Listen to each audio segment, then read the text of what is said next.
The slave market of Station K-47 was never quiet. Metal chains rattled across the floor. Alien traders shouted prices from glowing platforms. Prisoners sat inside energy cages while rich buyers walked past them like merchandise. Some prisoners looked dangerous, some looked powerful, others looked beautiful enough to sell for impossible amounts of money. But in the darkest corner of the station sat a little alien girl nobody wanted. She looked small and weak compared to the others. Dirty gray blanket covered most of her body. Long silver hair hid half her face, but not enough to hide the terrible scars burned into her skin.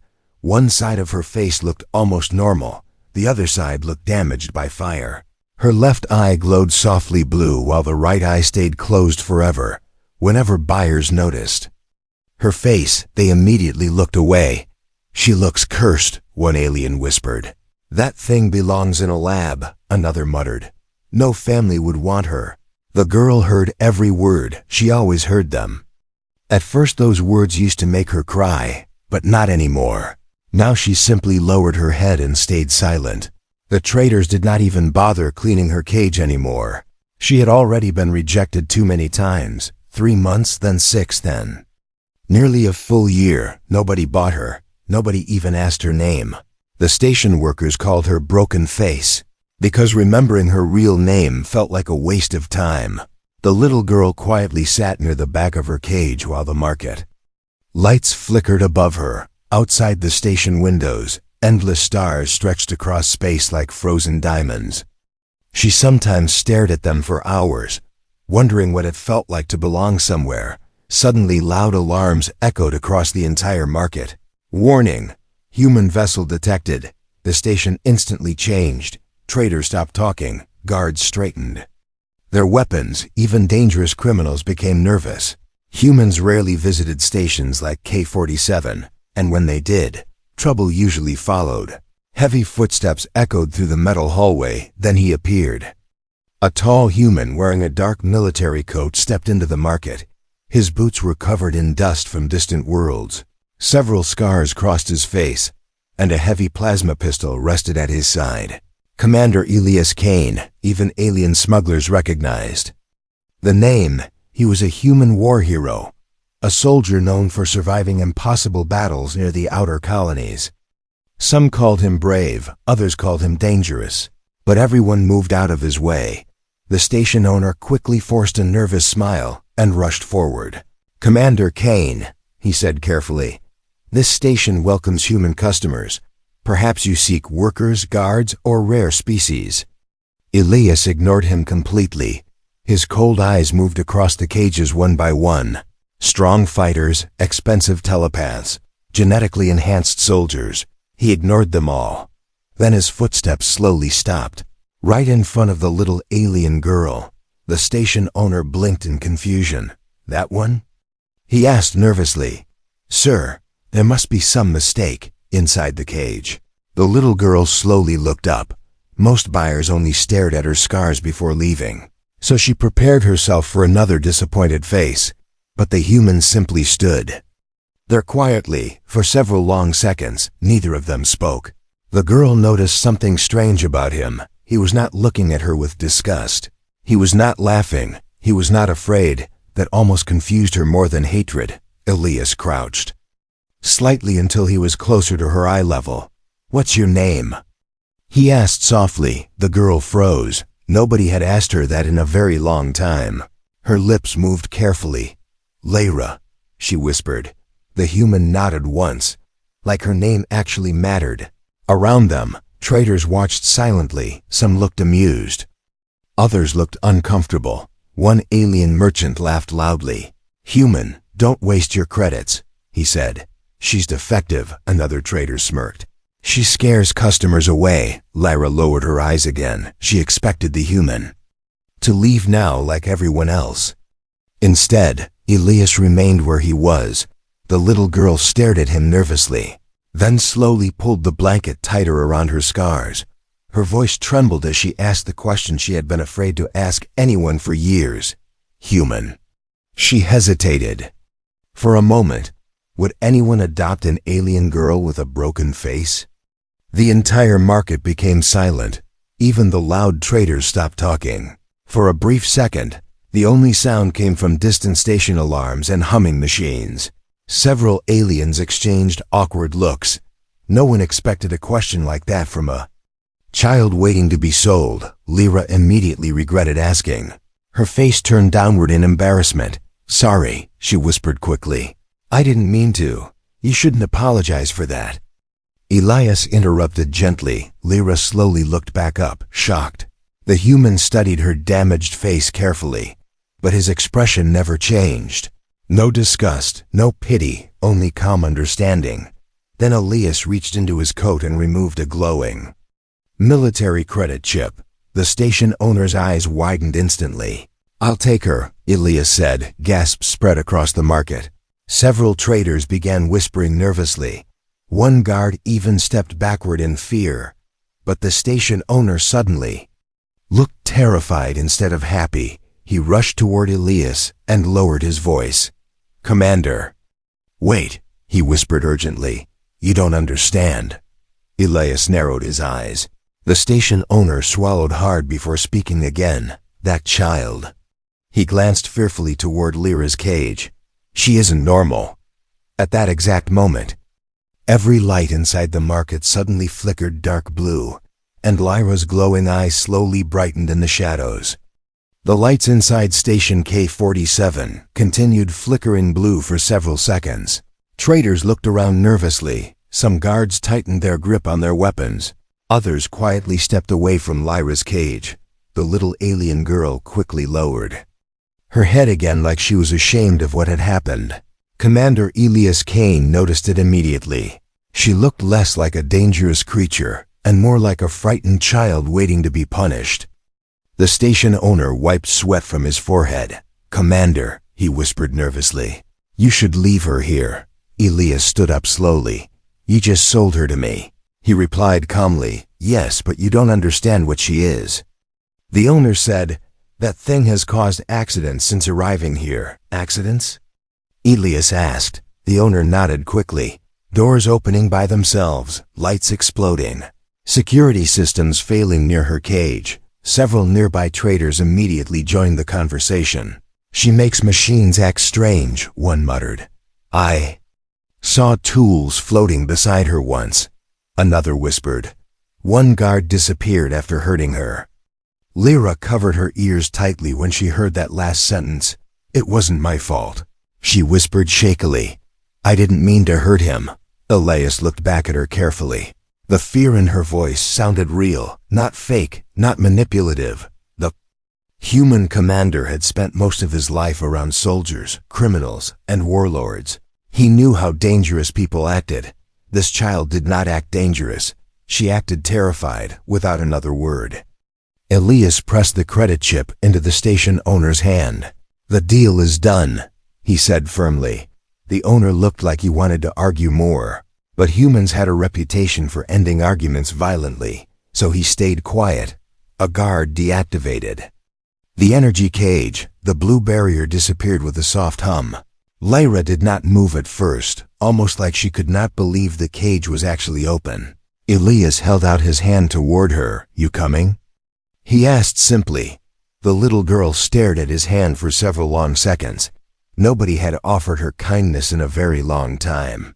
It almost looked painful for her to trust it. Slowly, carefully, she stepped out of the cage. The station traders watched in complete silence as the scarred alien child walked beside the human commander through the crowded market. Some looked shocked, others looked disgusted. A few looked afraid. One trader muttered quietly, "That human just bought himself a curse." Lyra heard it. Her shoulders lowered immediately. But Elias kept walking like he had heard nothing at all. Outside the station, a large human ship waited near the docking platform. The ship looked old from the outside. Its metal carried marks from countless battles. But the human crew standing near the entrance immediately straightened when Elias approached. Then they noticed Lyra beside him. Confusion instantly spread across their faces. A tall crew member blinked in disbelief. "Commander," he said slowly, "is that a child?" Elias walked past him calmly. She stays with us now, he answered. The crew exchanged nervous looks. Lyra noticed every expression immediately. Years of rejection had made her good at recognizing fear. She quietly pulled the gray blanket tighter. Around her scars again, inside the ship, Elias showed her a small empty room near the medical wing. The room was simple, just a bed, a small table, and a tiny window showing endless stars outside. But to Lyra, it looked larger than anything she had ever owned before. You can stay here, Elias said. Lyra stood silently near the doorway. You're not locking it? She asked quietly. Elias frowned slightly. Why would I lock it? She hesitated before answering. So I don't hurt anyone. The human commander looked at her for a moment before speaking again. Lyra, he said calmly, has anyone ever taught you that being afraid of your power is different from being evil? The little girl looked confused by the question. Nobody had ever spoken to her like that before. Before she could answer, the ship suddenly shook lightly. Warning screens flashed red across the hallway. Commander, a crew member's voice echoed. Through the speakers, long-range scanners detected unknown ships entering the sector. Elias immediately turned serious. How many? He asked. 3 warships, the voice replied. And they're heading directly toward us. Lyra's face instantly turned pale. They found me, she whispered fearfully. Elias looked back at her. Who found you? The little girl slowly stepped backward until she touched the wall behind her. For the first time since leaving the cage, real panic appeared in her glowing eye. They always come, she whispered shakily, no matter where they put me. They always come back. Elias noticed her hands trembling violently. Who? He repeated calmly. Before Lyra could answer, the ship alarm suddenly screamed across every hallway. Warning, incoming transmission, a cold, unfamiliar voice echoed. Through the ship speakers, human vessel, the voice announced. You are transporting stolen Valari property. Return the girl immediately, or your ship will be destroyed. The entire room became silent. Lyra slowly closed her eye in fear. Then she whispered the words Elias would never forget. They don't want me alive because I'm a child. Her glowing eyes slowly opened again. They want me because of what I can become. Red warning lights flashed across the human ship as the alarms continued screaming through every hallway. Crew members rushed between control stations while nervous voices filled the communication channels. Outside the ship's front windows, 3 dark warships slowly appeared from hyperspace, like giant predators surrounding wounded prey. Commander Elias Kane stood inside the control room with his arms crossed, watching the enemy ships carefully. They're blocking every escape route, one pilot reported. Another crew member looked pale while studying the scanners. Those aren't military ships, she whispered. They belong to the Black Vultures. Several humans in the room immediately became tense. The Black Vultures were one of the deadliest mercenary groups in the outer systems. They hunted rare species, escaped experiments, and political targets for enough money. If they wanted Lyra badly enough to send 3 warships, then someone powerful was paying them. Elias remained calm. Open communication, he ordered. A large hologram appeared in the center of the control room. A huge alien male stared back at them. His armor was covered with old battle scars. One mechanical eye glowed red beside a twisted smile. Captain Vargos, leader of the Black Vultures. Well, Vargos laughed darkly. The famous human commander finally answers. You're blocking my ship, Elias said coldly. Move. Vargos grinned wider. Hand over the girl first, behind Elias. Several crew members exchanged nervous looks. One older engineer quietly stepped closer to the commander. Sir, he whispered carefully, we should think about this. Elias did not look away from the screen. Think about what? The engineer swallowed hard. Those mercenaries outgun us badly, he admitted. If this child is really dangerous, you want me to surrender her? Elias asked. The room became silent. Nobody answered directly, but the fear on their faces said enough. Vargos noticed the hesitation immediately. You humans are practical people. the mercenary leader said smoothly. She isn't your species, your family, or your responsibility. He leaned closer toward the screen. Give her to me, and your crew survives. At that exact moment, the control room door quietly opened behind them. Lyra stood there holding the edge of her gray blanket tightly. She had heard everything. The crew suddenly looked uncomfortable. The little alien girl stared silently at the floor while fear slowly returned to her face. Elias turned toward her. Lyra, it's okay. She interrupted softly. Her voice sounded small and tired. They always leave after they learn the truth. Nobody in the room spoke. Even hardened soldiers avoided looking directly at her. Lyra slowly looked toward the giant mercenary on the hologram screen. The moment Vargo saw her face clearly, his smile disappeared. There she is, he muttered quietly, something about. His voice disturbed Elias immediately. It sounded less like hatred and more like fear. Lyra stepped backward slightly. I won't fight, she whispered. If you give me back. Nobody here has to die. Several crew members looked tempted by those words. Elias noticed it instantly. He walked forward until he stood directly between Lyra and the hologram screen. No, he said firmly. The room turned toward him in shock. Vargos narrowed his mechanical eye. You would risk your entire crew for one damaged alien child? Elias answered without hesitation. She's not cargo. The mercenary captain laughed loudly. You humans really are insane. Then his expression suddenly became serious again. You have no idea what that girl is capable of, he warned. She doesn't even know herself yet. Before Elias could respond, the ship violently shook from a nearby explosion. Enemy weapons fired. A pilot shouted. The control room lights flickered hard. Another explosion slammed into the side of the ship moments later.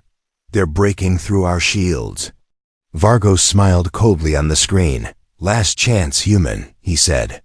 Or we board your ship and take her ourselves. The transmission ended instantly. For a few seconds, only the sound of alarms filled the room. Then chaos erupted. Crew members rushed to battle stations. Weapons activated across the ship. Emergency doors sealed automatically. Elias turned toward Lyra. Go to the lower deck and stay hidden, he ordered calmly. Lyra looked terrified. You can't beat them, she whispered. Maybe not, Elias admitted. But I'm not handing a child over to monsters. Those words froze her completely. Child, not weapon, not creature, not curse. Nobody had called her that in years. Another explosion shook the ship harder than before. Boarding ships incoming. Someone yelled through the speakers. Elias immediately pulled out his plasma pistol. The old scars across his face suddenly looked colder under the flashing red lights. Lock the lower deck after she enters, he ordered the crew. Lyra grabbed his sleeve before he could leave. Her glowing eye trembled nervously. Why are you doing this? She asked quietly. Elias looked down at her for a moment. Then he answered honestly. Because no child should spend her life believing nobody wants her. For the first time since leaving the cage, Lyra looked close to crying, but before either of them could speak again, metal exploded somewhere above them. Enemy mercenaries had entered the ship. Gunfire immediately echoed through the hallways. Screams followed seconds later. The battle had begun. Lyra slowly backed away toward the lower deck entrance while Elias walked toward the sounds of fighting without fear. The small alien girl watched him disappear into the flashing red hallway. Then she whispered something almost too quietly to hear. Please don't die. At that exact moment, a massive explosion shook the ship again, and somewhere deep inside the vessel, every light suddenly turned dark blue, the same color as Lyra's glowing eye. The human ship shook violently as gunfire echoed through every hallway. Smoke filled the air near the lower decks while emergency alarms screamed non-stop. Red warning lights flashed across metal walls, covered in sparks and burn marks. Lyra sat alone inside a dark storage room with her knees pulled against her chest. Outside the locked door, distant explosions continued getting closer. She tried covering her ears, but she could still hear everything. Screaming, running footsteps, weapons firing. Every sound reminded her of the past. Every place she had ever stayed eventually became destroyed because of her. At least that was what people always told her. The little alien girl squeezed her eyes. "Shut tightly. Please stop," she whispered to herself. "Please stop hurting people." Suddenly another explosion slammed into the ship. The entire room shook hard enough to throw boxes across the floor. Then the lights inside the storage room flickered dark blue. Lyra's glowing eyes slowly brightened in the darkness, far above. Her heavy footsteps thundered through the hallways. The mercenaries were getting closer. "Search every room." An unfamiliar voice shouted, "The girl must still be here." Lyra immediately backed deeper into the corner of the room. Her breathing became shaky and uneven. The storage door suddenly rattled violently. Bang, bang, bang. Metal bent inward from repeated hits. "She's inside." A mercenary yelled from outside. Lyra's entire body froze. The fear inside her chest became heavier and heavier, like something dangerous was waking up deep inside her. She remembered the station owner's words. She remembered the frightened faces. She remembered every person who called her cursed. Maybe they were right. The storage door exploded open seconds later. 3 armed mercenaries stormed into the room with plasma rifles raised. "There she is," one shouted. Lyra pressed herself against the wall in terror. "I don't want to hurt anyone," she whispered desperately. The mercenaries ignored her completely. "Grab the girl alive," their leader ordered. "The buyers are paying extra for undamaged cargo." One of them reached toward her arm roughly, and something inside Lyra finally broke. The room instantly exploded with blue energy. Boom! An invisible force blasted outward in every direction. The mercenaries were thrown across the room like broken dolls. Metal crates smashed against walls. Lights burst overhead in showers of sparks. One soldier slammed hard into the ceiling before crashing unconscious onto the floor. The entire ship suddenly lost power for 2 seconds. Every hallway turned black. Then emergency systems returned with flashing blue lights instead of red. Lyra stared at the destruction around her in horror. Her hands trembled violently. "No," she whispered shakily. "No, no." Outside the room, terrified crew members looked around in panic. What was that? Someone shouted. Commander Elias Kane immediately turned toward the lower deck scanners. The monitors showed impossible energy readings spreading through the ship. Then another crew member looked pale. "Commander," he whispered. That energy signature came from the girl.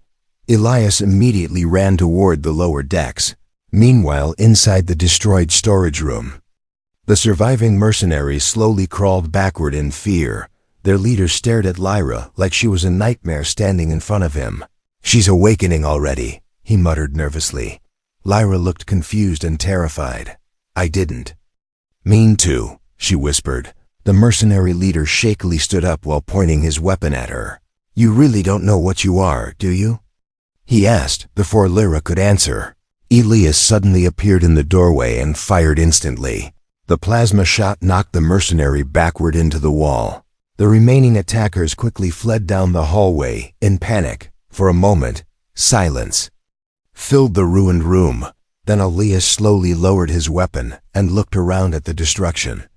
Metal walls bent inward. Crates crushed flat. Blue energy sparks still danced across the floor. At the center of it all stood a terrified little girl trying not to cry. Lyra could not even look at him. "I'm sorry," she whispered repeatedly. "I'm sorry. I'm sorry." Elias carefully stepped closer. "Are you hurt?"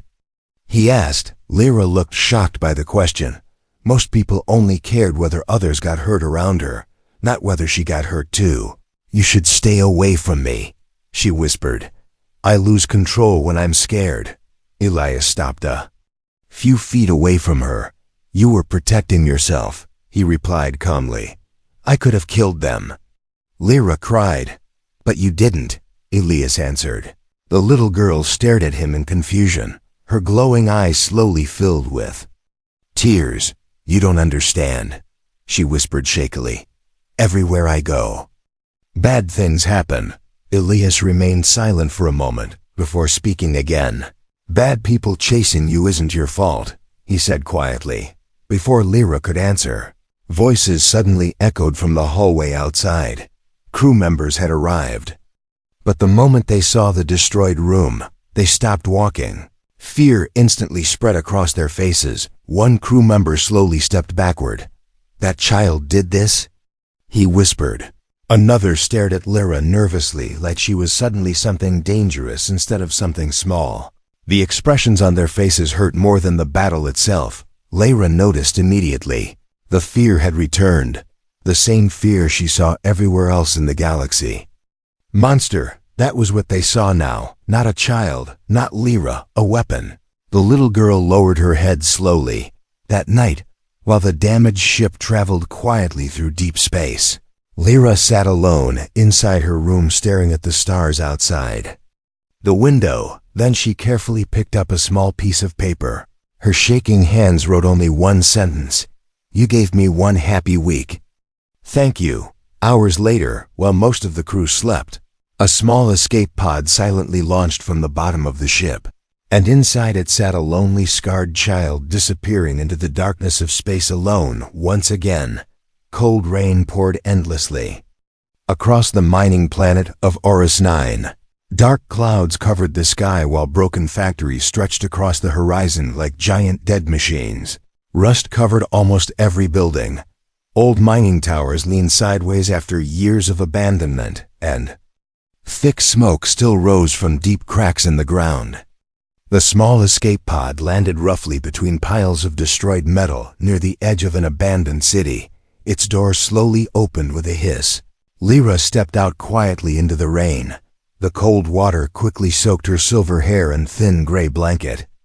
But she barely reacted. She simply looked around the empty wasteland with tired eyes. This place matched how she felt inside. Broken, forgotten, alone, far above the planet, hidden inside the clouds. Several mercenary ships continued searching the surface. Meanwhile, aboard the damaged human vessel, Commander Elias Kane stared furiously at the empty escape pod chamber. "She took a pod during the night," one crew member explained nervously. Another handed Elias the small paper Lyra had left behind. The commander silently read the message. "You gave me one happy week." "Thank you." For several seconds, nobody spoke. Then Elias crushed the paper tightly in his hand. "Prepare a shuttle," he ordered immediately. The crew looked shocked. "Commander," the pilot said carefully, "the mercenaries are still hunting her." "I know," Elias replied coldly.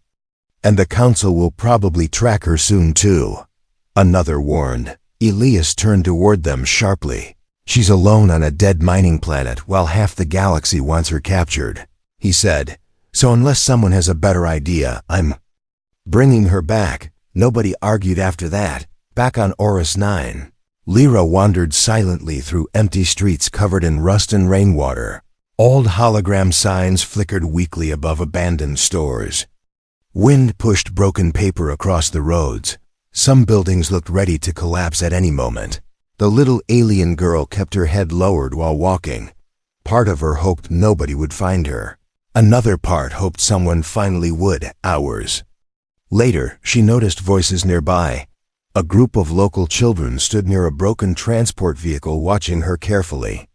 At first, Lyra tried avoiding them, but one boy suddenly pointed toward her scars. "Look at her face," he laughed loudly. The other children stared openly now. "She looks like a monster." Another whispered, "Maybe she escaped from a lab." Lyra immediately pulled her blanket tighter around her face and kept walking faster. But the children followed her. One small rock suddenly hit her shoulder, then another. "Monster!" One child shouted, "Freak!" Another yelled. Lyra stopped walking completely. The rain continued falling around her while the insults echoed through the empty street. For years she had tried staying calm, tried believing things might someday become different. But hearing those same words again and again slowly crushed something inside her. The children eventually ran away laughing, leaving Lyra standing alone in the rain once more. She slowly walked toward the ruins outside the city. until she found an old broken mining machine near a cliffside. Then she quietly sat beside it and stared into the darkness below. For the first time in years, she stopped trying to hide her tears. "Maybe they're right," she whispered weakly. Her glowing eye reflected faintly in the rainwater beneath her. "Maybe monsters shouldn't be adopted." Far away engines roared across the sky. Elias's shuttle finally entered the planet's atmosphere. The human commander searched every scanner desperately while Storm shook the small ship violently. "No life signs yet," the pilot reported. Elias looked out the front window toward the endless ruined cities below. "She's down there somewhere," he muttered. Hours passed before they finally detected faint energy readings near the abandoned mining zone. The shuttle landed hard beside rows of rusted machinery. The moment Elias stepped outside into the rain, he immediately saw small footprints in the mud leading deeper into the ruins. Without hesitation, he followed them alone. Meanwhile, Lyra remained beside the broken mining machine, completely unaware someone was searching for her. She hugged her knees quietly while rainwater dripped from her silver hair. Then suddenly, footsteps approached behind her. Lyra froze instantly. For one brief moment, she feared the mercenaries had found her again. But then a familiar voice spoke softly through the rain. "You really picked the worst planet possible to run away to." Lyra's glowing eye widened in shock. Slowly she turned around. Commander Elias Kane stood behind her, soaked by rain and covered in mud after hours of searching. For a second, Lyra looked completely speechless. "You came back," she whispered. Elias walked closer carefully. "Of course I did," he replied simply. Lyra quickly looked away again. "You shouldn't have," she said quietly. "The crew is afraid of me now." Elias sat beside her near the broken machine. "Some are," he admitted honestly. "But fear doesn't decide your value." Lyra stared silently at the rain falling into the dark canyon below. Then she asked the question that had been hurting her since childhood. "If humans saw my real face every day," she whispered, "would they hate me too?" Elias looked at the scars she tried so hard to hide. Then he answered calmly, "Lyra, scars only show what you survived." The little girl slowly looked at him again. No disgust, no fear, no pity, just honesty. For the first time in a long while, the heavy pain inside her chest weakened slightly. But before either of them could speak again, loud engines suddenly thundered across the sky above them. Both of them looked upward instantly. Massive warships emerged from the storm clouds one by one, dozens of them. Their bright symbols glowed across the dark metal hulls. The Galactic Council had arrived, and every weapon on those ships was pointed directly at Lyra. The sky above Horus 9 thundered with the sound of enormous engines. Massive Galactic Council warships floated through the storm clouds like metal giants. Their bright searchlights cut through the heavy rain and covered the ruined mining city below. Lyra stared upward in fear while the cold wind pushed her wet silver hair across her scarred face. Commander Elias Kane immediately stepped in front of her protectively. Dropships began descending from the warships one after another. Their engines shook the ground as armed soldiers poured into the abandoned mining zone. Within minutes, dozens of plasma rifles were aimed directly at the small alien girl. Lyra lowered her eyes slowly. "They found me," she whispered softly. Elias kept one hand near his weapon. "No one touches her," he warned coldly. A tall alien wearing dark silver armor stepped forward from the council soldiers. His long blue cape dragged across the wet ground, while mechanical guards followed close behind him. Council Overseer Vaynor, one of the most powerful leaders in the outer systems. He looked at Lyra with the same expression someone might use while staring at a dangerous animal. "So this is the last Villari child," he said calmly. Lyra immediately stepped backward behind Elias. Vaynor noticed the movement and smiled faintly. "Interesting," he muttered. "She trusts the human." Elias narrowed his eyes. "What do you want?" he asked. Vaynor answered without emotion. "The child belongs to the Galactic Council." "She is not property," Elias replied instantly. Several council soldiers tightened their weapons nervously. Vaynor remained calm. "You misunderstand." "The situation, Commander," he said. "That girl is not simply an orphan." He pointed toward Lyra. "She's a biological disaster waiting to happen." Lyra's face immediately fell again. Even after everything, people still spoke about her like a weapon instead of a person. Vaynor continued speaking. "The Valari species nearly destroyed entire systems before their extinction.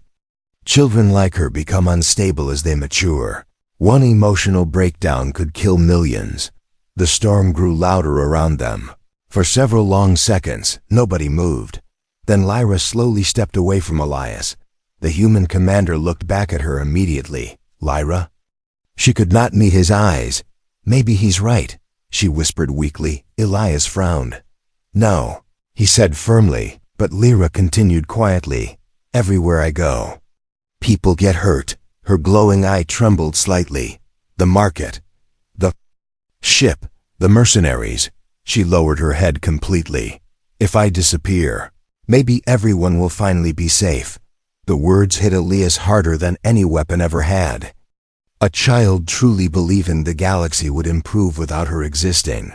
Vaynor stepped forward slowly. "The Council can contain her safely," he said smoothly. "She will never hurt anyone again." Lyra closed her eyes for a moment, then she slowly began walking toward the Council soldiers. Rain poured heavily around her while dozens of weapons followed every movement she made. Elias watched her silently for 2 seconds, then suddenly grabbed her shoulder gently. "No," he repeated firmly. Lyra looked back at him in confusion.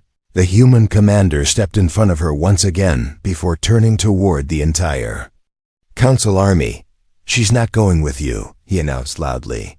Murmurs spread across the soldiers immediately. Vaynor's calm expression finally hardened slightly. "Commander Kane," he warned, "you are standing against the authority of the Galactic Council." Elias did not move. "And you're pointing rifles at a terrified child," he replied coldly. The tension in the ruined mining zone became unbearable. Council soldiers prepared their weapons. Human crew members exiting Elias's shuttle nervously raised theirs too. One wrong movement could start a massacre. Then Elias suddenly spoke again. But this time his voice was different, stronger, louder. "The galaxy keeps calling her dangerous," he said. "But none of you care why she's afraid." Rainwater dripped from his face while he stared directly at the Council forces. "You abandoned her," he continued. "You hunted her species. You locked her in cages. And now you act surprised she's scared of becoming a monster?" The mining zone became completely silent, except for the storm above them. Even some Council soldiers looked uncomfortable now. Elias pointed toward Lyra. "That child spent her whole life hearing she was ugly. Cursed, broken, dangerous." His voice grew colder with every word. "But not once did anyone ask if she was lonely." Lyra stared at him speechlessly. No one had ever defended her like this before.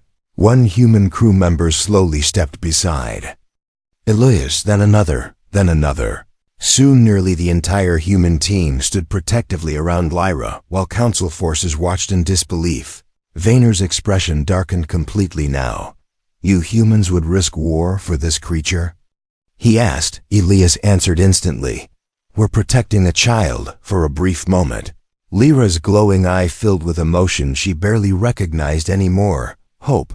But high above the battlefield, hidden on one of the Council warships, another order was quietly being given. A sniper adjusted his weapon while targeting Lyra through a long-range scope. Vaynor continued distracting Elias below while secretly speaking through his communicator. "Terminate the Valari child," he whispered quietly, back on the surface. Lyra suddenly felt something strange, a cold feeling crawling across her skin. Her glowing eye widened slightly. Then far away, hidden among the ruins, a sniper rifle slowly charged with deadly blue energy, and the weapon locked directly onto her heart. Rain hammered against the ruined mining city as tension filled the air like a coming explosion. Human soldiers stood protectively around Lyra while Galactic Council forces kept their weapons raised. Nobody moved, nobody breathed easily. far away between broken towers and rusted machinery. A hidden sniper slowly tightened his finger on the trigger, his glowing scope remained locked directly onto Lyra's chest. Council Overseer Vayner continued speaking calmly to Elias as if nothing dangerous was happening.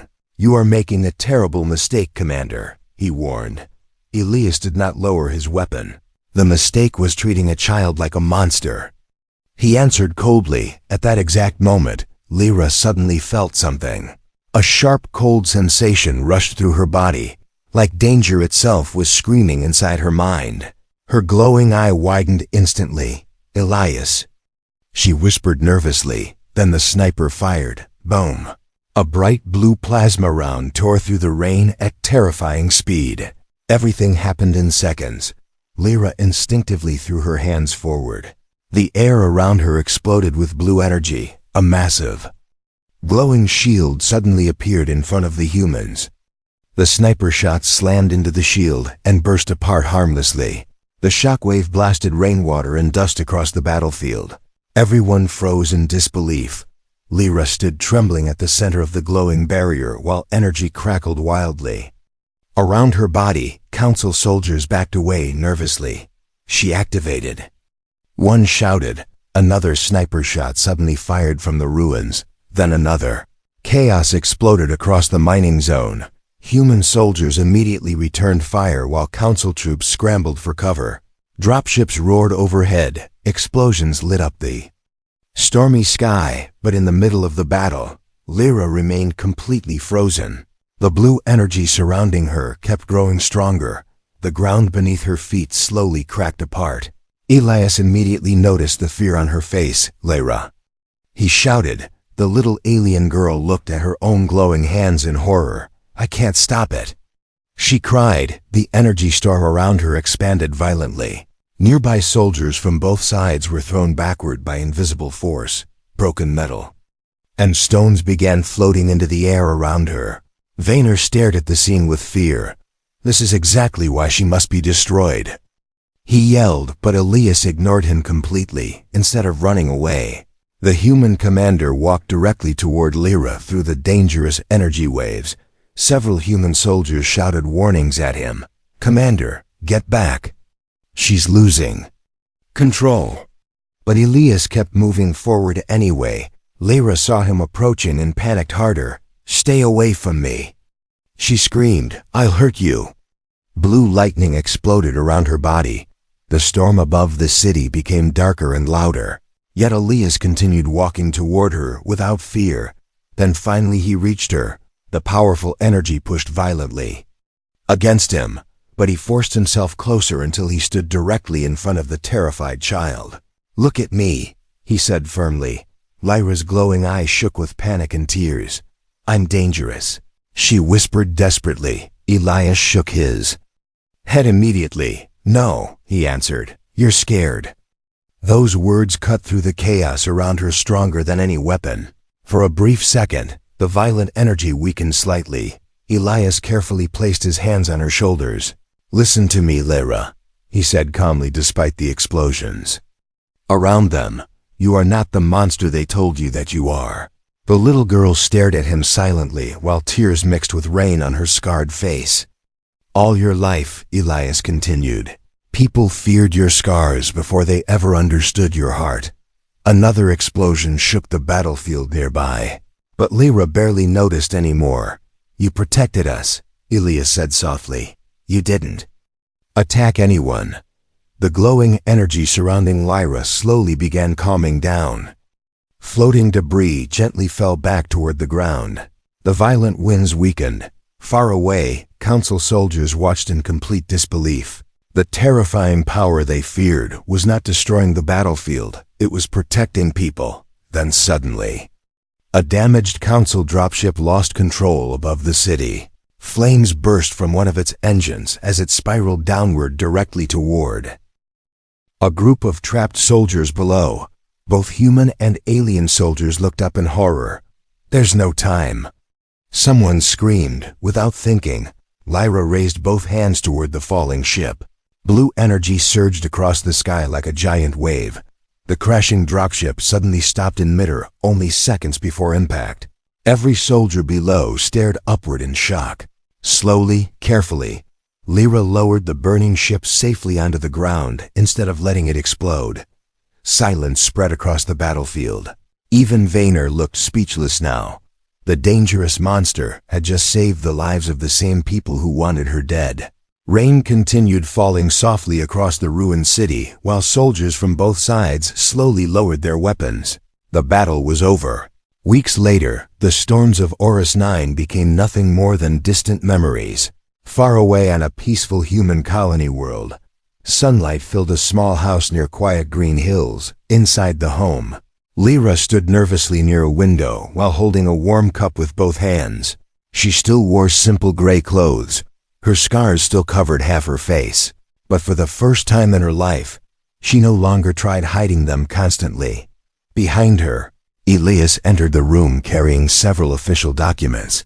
"It's finished," he said with a small smile. Lyra looked confused. "What is?" Elias handed her the papers gently. The little alien girl slowly read the words at the top. "Official human adoption approval." Her glowing eye widened completely. "You mean?" She whispered softly. Elias nodded once. "You're home now," he answered. For several seconds, Lyra could not speak at all. Then she quietly asked the question that had lived inside her heart for years. "Human." Her voice trembled slightly. "Are you sure you're not ashamed of me?" Elias walked closer and gently rested a hand on her head. "Lyra," he said softly, "you were never broken." The little alien girl finally smiled fully without hiding her scars. And far across the galaxy, news networks repeated the same unbelievable story again and again. Humans adopted the child the universe abandoned.